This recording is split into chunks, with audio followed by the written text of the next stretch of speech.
All right, good afternoon, everybody. My name is Kevin McMahill. I'm the sheriff for the Las Vegas Metropolitan Police Department. Over the last couple of days, since the bombing and death of the individual inside of the Tesla at Trump Towers, had a number of priorities that we've been trying to accomplish over those days.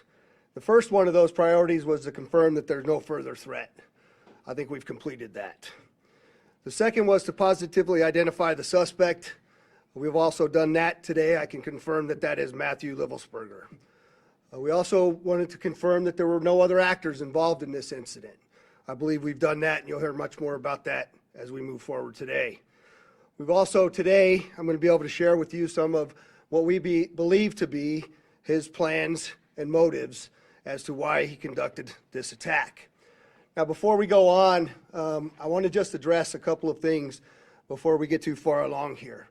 I want you to know that we're very well aware of a podcast that is going around today and the contents of the letter in that podcast. And I just want you to understand that since we've been conducting these press conferences, I have only given you information that we have verified and deemed to be factually accurate. We've been aware of that document for a while now, and we still have not completely gone all the way through that and verified that entirely.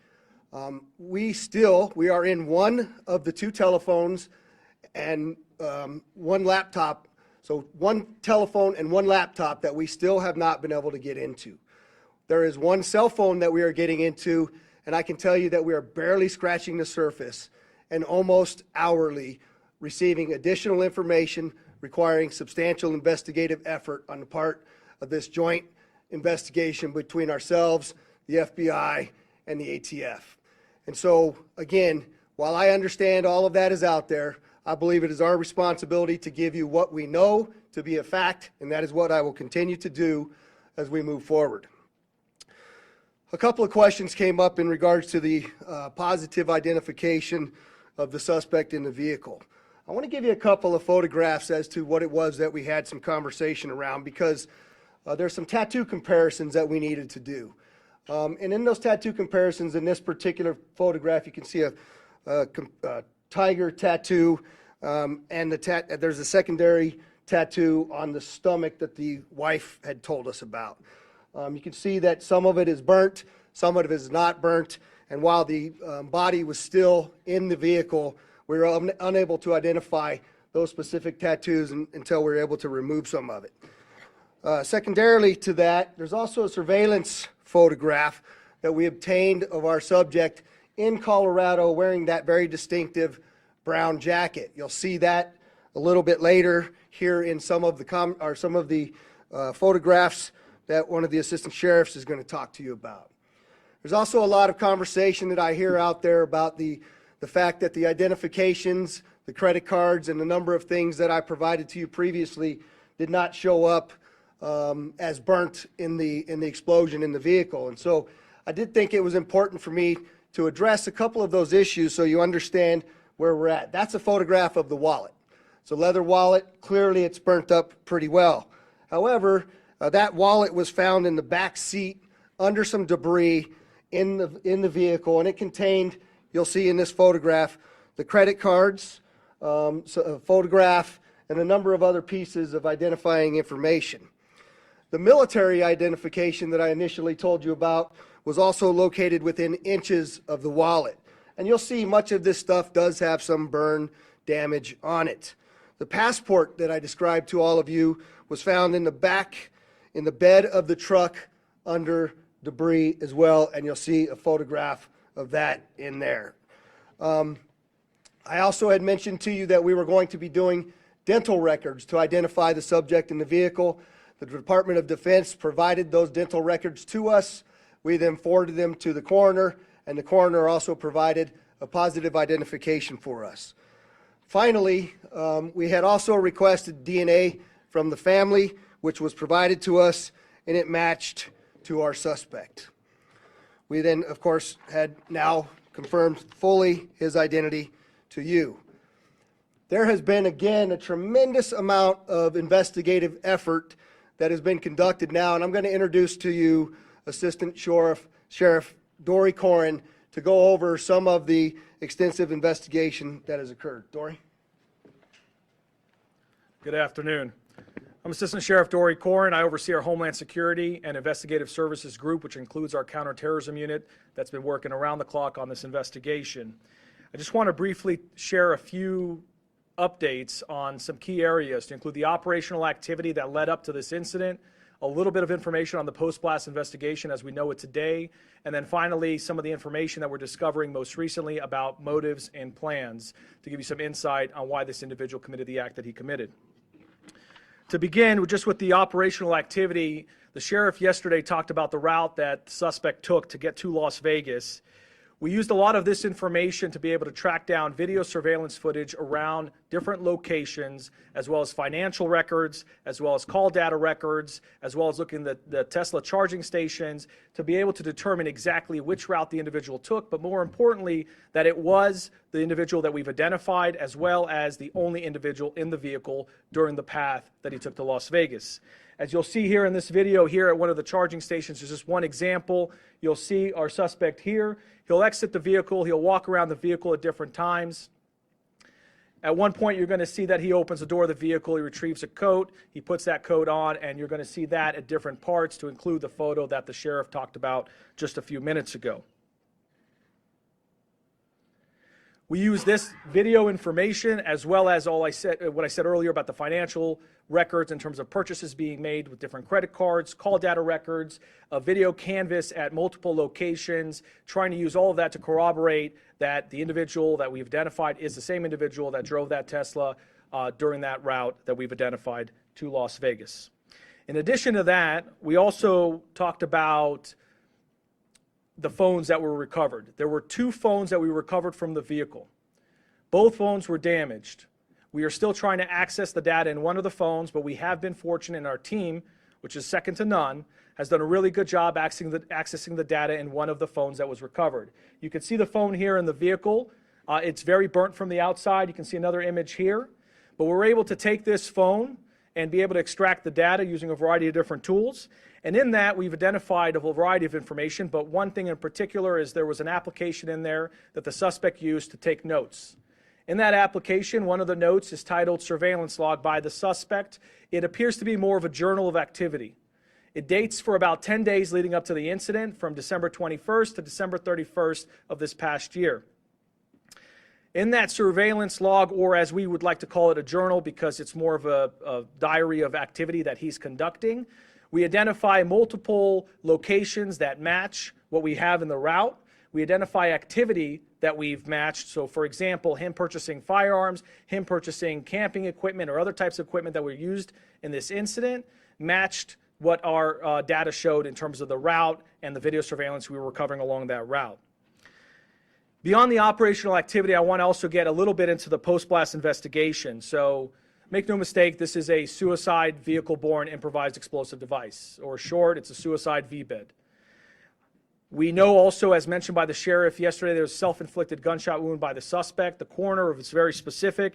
In their examination, it was an intraorbital gunshot wound, which essentially means that the suspect put the firearm in his mouth and discharged the gun, and ultimately the round came out to the left side of his head.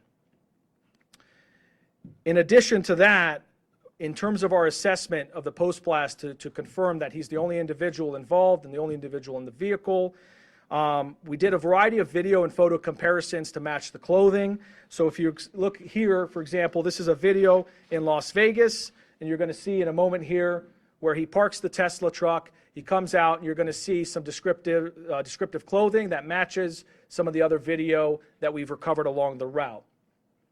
Please keep in mind, this is a very extensive investigation, so there's a lot of content for us to review and examine. We're just showing examples and samples as we get them. There's more information as we go through it. But in this video, you can see even the distinctive jacket that he is wearing in that vehicle. The other thing that's important is the sheriff mentioned yesterday that Tesla sent to us engineers to come to Las Vegas to help us extract data from the vehicle. Thanks to their support, we were able to extract an SDMI chip from the Tesla vehicle, And Tesla was able to confirm to us using the data from the vehicle that the vehicle was not in full self-driving mode at any time during this incident. Finally, the last category just to touch on is motive, which I know everyone is very eager to try to understand and be able to explain what happened. I'll reiterate what the sheriff said is we still have a large volume of data to go through and a lot of content to go through. As you know, with any one of our devices, there's thousands, if not millions, of videos and photos and documents and web history and all of those things that need to be analyzed. But with that, just as a preview for as we get information, we're trying to be as transparent as possible. There were a couple pieces of content we thought were important to share for now. One is in the note application, he seemed to have 2 letters. One letter in particular, as you can see here, this is an excerpt from that letter. He says, fellow service members, veterans, and all Americans, time to wake up. We are being led by weak and feckless leadership who only serve to enrich themselves. He goes on to explain a variety of other grievances and issues, some political, some personal, a variety of other things which we will do our best to release very quickly here.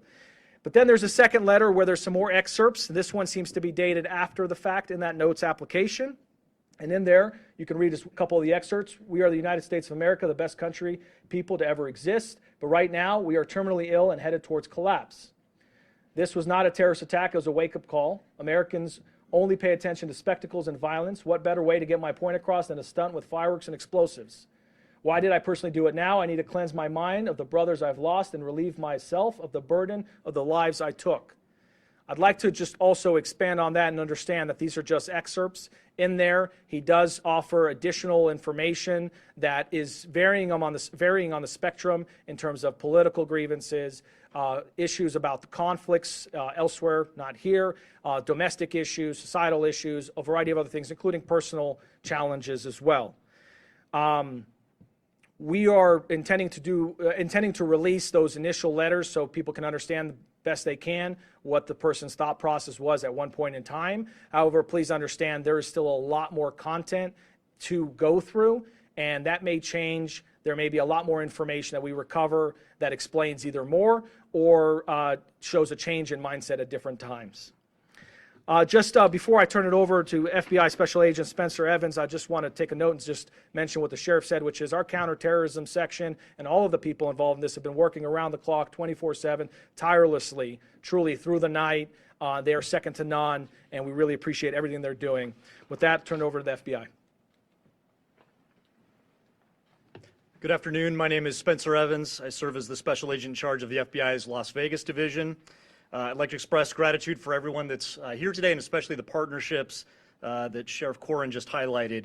It's been seamless collaboration between the FBI, ATF, Army, CID, Las Vegas Metropolitan Police Department. You know, if you walked into one of the command posts and someone's not wearing a uniform, you wouldn't be able to tell who works for which agency, and it's been outstanding collaboration. We do have significant updates that we're sharing with you from an investigative standpoint, but just want to reiterate, as Sheriff Corrin mentioned, there is still a lot of ongoing investigation. We have terabytes of data that we have to analyze. We have outstanding search warrants and subpoenas, interviews that are being conducted around the globe as we try to paint a comprehensive picture of exactly what happened. That being said, we do feel confident that we have a much better sense of how we arrived at the events of the 1st of January and additional information that we can provide. So I'd like to first begin by addressing something that continues to be widely speculated, whether or not there was any connection between what happened in New Orleans on New Year's Day and then the incident here in Las Vegas just a few hours later. Just to be clear, there is no evidence that these two events are connected. The only things that we have connecting them are incidental, what we believe to be coincidental similarities in that both vehicles were rented through the same service, that they were both subjects served in the military, that they both stayed at an Airbnb, things like that. We've identified no telephonic or email communication between the subjects, no information that suggests that they knew each other, that they ever served in the same unit, that they were ever assigned at the same place at the same time and had interaction, and no witness interviews have corroborated or provided any information that the two events are connected in any way. In similar fashion, we have not identified any connection between this subject and any other terrorist organization. During the FBI's international investigation to date, as I mentioned, we have interviewed family members, friends, the subject's associates, and military members that he served with around the globe. Through these interviews, we've found that the subject held no animosity towards the president-elect. That's something that's also been reported. Investigative steps have discovered, and information from the Army indicates, that he likely suffered from PTSD, and we are also aware that there were potential other family issues or personal grievances in his own life that may have been contributing factors. Again, we're looking into all of that. It's evident that the subject considered, planned, and thoughtfully prepared for this act alone. That's what we believe, and we have no information to the contrary at this point. The FBI has been able to confirm some of this through the utilization of video footage in public areas as he traveled from Denver to Las Vegas. We have video footage that shows that he is alone outside of the vehicle, and that corroborates, again, what Las Vegas Metropolitan Police Department footage has also shown. The FBI, as the sheriff indicated, facilitated obtaining DNA from a family member that was able to be conclusively matched to confirm the subject's identity. As Sheriff Corrin mentioned, although this incident is more public and more sensational than usual, it ultimately appears to be a tragic case of suicide involving a heavily decorated combat veteran who is struggling with PTSD and other issues. Yesterday, I wanted to highlight, I mentioned a tip that was unverified that the FBI had received. Sheriff McMahon will talk about this. It's now floating around there on podcasts. This is a tip that the FBI received after the bombing occurred that seemed to describe some of the personal grievances that the subject may have held. We still have not conclusively determined that that's from the subject, but feel confident based on evidence that we're uncovering on his devices that that was in fact from Leivelsberger. I want to reiterate that, prior to this incident, the FBI did not have any information on this subject. He was not on our radar. He didn't have criminal history. There was nothing that we would have been looking into him for up until this point. Last thing I just wanted to highlight briefly is it's not lost on us. We understand that there were victims. While the subject himself was the only person that was deceased, there were several folks that were injured, and obviously any sort of incident like this has a traumatic impact on the greater community and folks that are rightly so going to be scared and concerned, and some people that were inconvenienced and some that were taken to the hospital with injuries. We'd like to remind everyone that we're working with Las Vegas Metropolitan Police Department advocates, the Office of Emergency Services advocates, and the Southern Nevada Resiliency Justice Center to offer services to these victims.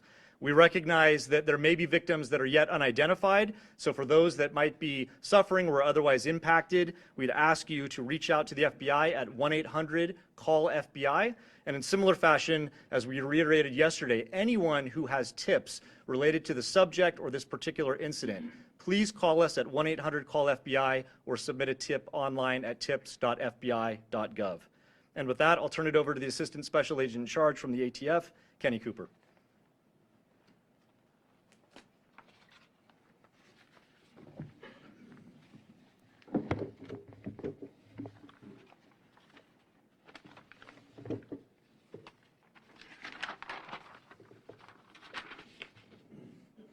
Good afternoon, everybody. My name is Kenny Cooper. I'm an Assistant Special Agent with ATF San Francisco Field Division. I have some very quick resource updates. ATF has brought in some of our top experts from our National Response Team that will assist with the sifting through the debris of the Tesla, and that's an abundance of caution to make sure that we've got the initiation sequence identified as best we can from the evidence that survived the thermal event of this explosion, and to ensure that no other bad actors were involved in the initiation of that device.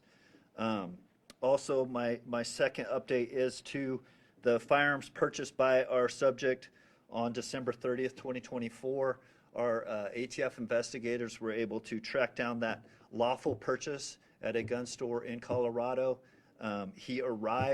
Our subject arrived in that gun store by himself on December 27th and initiated the ATF Form 4473 and actually paid for those two firearms that were recovered from the Tesla on the 27th and was sole occupant of a vehicle arriving and departing that on that date.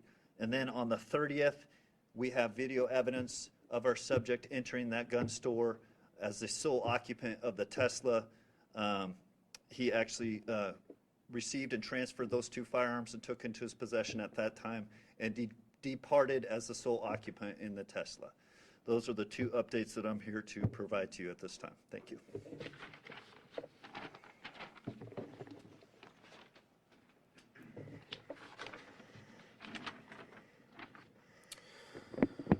All right, with that, we'll entertain a couple questions. If you could, please identify yourself, and we'll go from there. David? David Charles, KLAS TV. Thanks for taking my question. 2 quick questions. One, the video that you showed of him with the Tesla was able to extract that for you from the device, from the cart. The video you showed him walking around and at the charging station. Yeah, so let me just, the question was, can we, the video that we show, sorry, I was standing back there, so I wasn't sure which one you were looking at, but the question is, the video that we showed at the Tesla charging stations, who provided that to us? I'll let Dory answer that. Without getting too far into the technicalities, there are various components in there that were retrieved. The SDMI card, it was not where the video was retrieved from. That was where we got the data to be able to determine that it was not in self-driving mode. However, Tesla did provide and helped our team be able to recover the thumb drive that records other types of data to include video by the Tesla. In what state is this in? Do we know? Kingman, Arizona. Second question is about the detonation. There's a lot of questions. How was he able to die by suicide and set this off? Can you just in very basic terms explain how that could happen to kind of stop these conspiracies that he's not? Yeah, so the second question is how are we able to explain the detonation versus the suicide? And we just believe it to be simultaneous at the time of the detonation. But again, that's why the ATF's bringing in the SABTs from outside to look at what that sequence was for the initiation of the explosion as well. And you know, it's very difficult to see inside of those Teslas, even with the camera angles that we have. And so we still remain challenged on finding some of that exact timing on all of that. Go ahead. Hi, Stephanie Price, Fox News. Hi, Stephanie. Hi. We're seeing reports that he had another alias as Matt Berg and went on a TV show in 2013. Have you guys been able to confirm that? So the question is if we knew of a alias of Matthew Berg and he had been previously on a television show.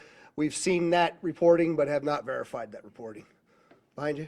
Yes, Kevin Nyes with NBC News. How would you describe his state of mind in these final days, given everything that you read from his notes app and the manifesto that you see that you referenced going around in the podcast? Have you guys been able to rule out that it was not for him, or is it still up in the air that it could have been for him? So the question is, how would I describe his state of mind in the manifesto that was described on the podcast? Have we been able to determine whether that was from him or not? And I'll answer the first part is, I'm not comfortable giving you state of mind just yet. I certainly am leaning a particular way, but again, I'd like to be factual to you. I think when you read the documents that we're going to give you a link to at the end of this press conference, that you can go in and make some of your own assumptions about what that is. But I will tell you that part of my hesitation on that is, I know that we have a lot more documents and number of things for us to uncover. And so I want to be able to provide to you only the factual information when I have it. And so I'm not gonna opine on what I believe his state of mind was at that particular time. But certainly, you can see some troubling aspects in his personal life as well. And I don't know if you want to address the second part, Spencer. Yeah, so in terms of the so-called manifesto that's circulating online, we have strong evidence to suggest that it was the subject that wrote it, but we haven't conclusively proven that yet. And that evidence relates to other evidence that we're finding that we're able to compare that lead us to believe it was in fact him who sent it. J1? Do you have an update on... Is it J1? Yes, J1 Okay. from 13. Do you have an update on the conditions of the other people who were injured? The question is, do I have any updates on the conditions of the people who were injured? And I'm told that they're all relatively minor injuries, and they've all been released from the hospital. Kristen Drummond with News 3. As you were showing us these excerpts, can you say why definitively he chose the Trump International Hotel and why he decided to come here to Las Vegas? Yeah, the question is, with the excerpts that we showed, can we definitively identify why he chose the Trump Hotel Tower location as well as Las Vegas, and the answer is no. In fact, I think when you read through some of that, you might find that there were some other considerations as well for other locations. And we can't verify all of that at this point, and so that's why I haven't talked about that publicly. Do you know what other locations he was considering, and were they here in Nevada? There was one location in Grand Canyon that was specifically talked about there, but we haven't been able to verify anything as well. All the way in the back. Berenice Zúñiga with Univision Las Vegas. Thank you for taking my question. In regards to what happened in New Orleans, I know that you guys mentioned it's a coincidence, but what main evidence makes it different to what occurred over there? That it's not being considered a terrorist attack here. So the question is why don't we consider what happened in New Orleans and what happened in Las Vegas connected? And the simple answer to that is we don't find anything to actually point us in that direction. There are those coincidences that we have spoken very openly about, but we have not found throughout this entire investigation anything that ties the two attacks directly together. Go ahead in the back. Collins with the Las Vegas Review-Journal. I had a question. Were you guys able to identify the type of explosives that were in the vehicle and where he would be able to find those? So the question is, were we able to identify the types of explosives that were in the vehicle and where he was able to find those?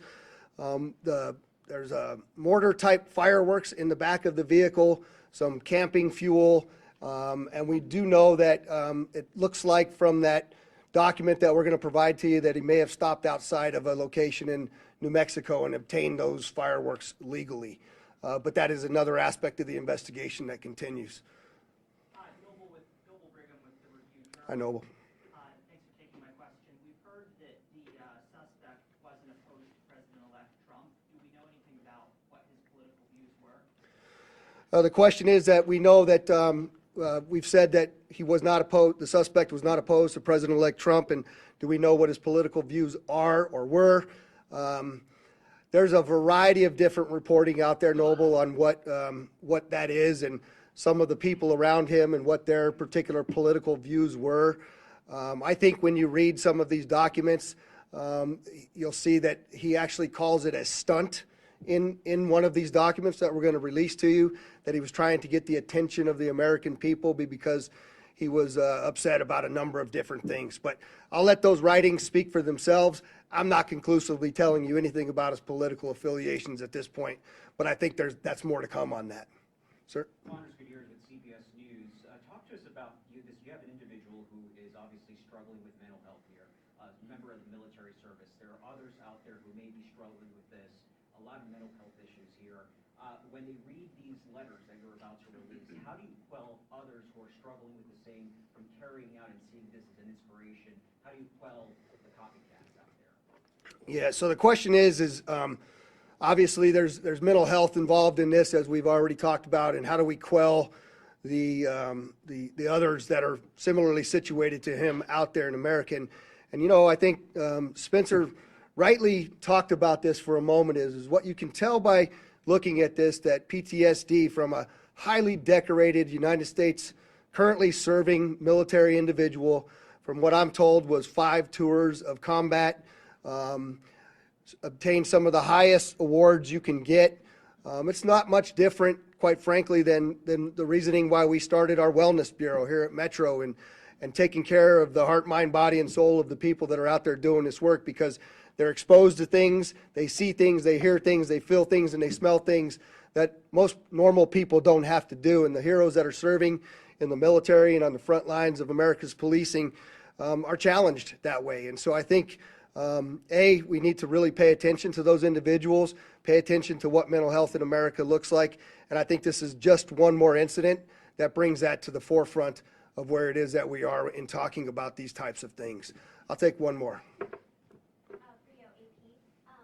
for taking my question. Sure. Do you know why he chose the Cybertruck? Was he trying to send a message, considering who the CEO is? And then, just really quickly, could you confirm if the podcast you're talking about is the Sean Ryan podcast? The Sean what? Is it the Sean Ryan podcast? Is that the name of it? Yeah. So can I tell you why he chose the Cybertruck is the first question.